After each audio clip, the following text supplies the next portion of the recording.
La condition humaine est une condition de souffrance où l'homme est en proie au mal et alourdi de tant de détresse ou de misère. C'est cette condition-là que le Fils de Dieu est venu vivre, tout en nous partageant lui-même les bienfaits de sa condition divine par la personne de Jésus.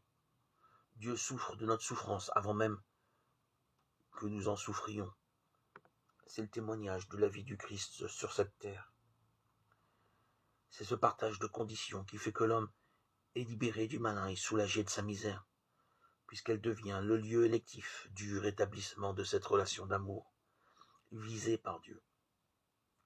On se trompe lorsque l'on dit que Jésus est venu sur terre pour mourir sur la croix, comme si tout était arrêté d'avance et qu'il devait obligatoirement passer par là, comme s'il était programmé pour subir ce mal ultime à notre place afin de nous en délivrer, comme s'il était forcé pour nous sauver de passer par le mal, par le supplice de la croix.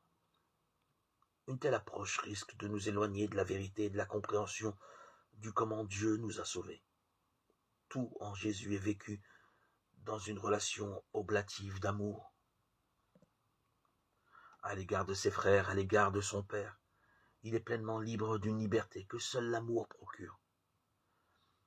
Il n'est contraint à rien, pas même lorsqu'il est confronté au mal et aux diverses tentatives des hommes pour le faire mourir, alors que ce n'est pas encore l'heure. L'épisode de la prédication de Jésus à la synagogue de Nazareth est, parmi d'autres, significatif. Luc 4:30.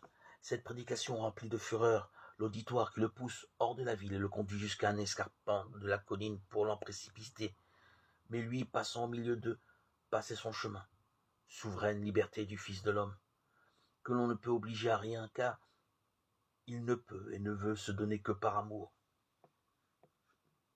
Personne ne m'ôte la vie, c'est moi qui la donne. Jean 10:18.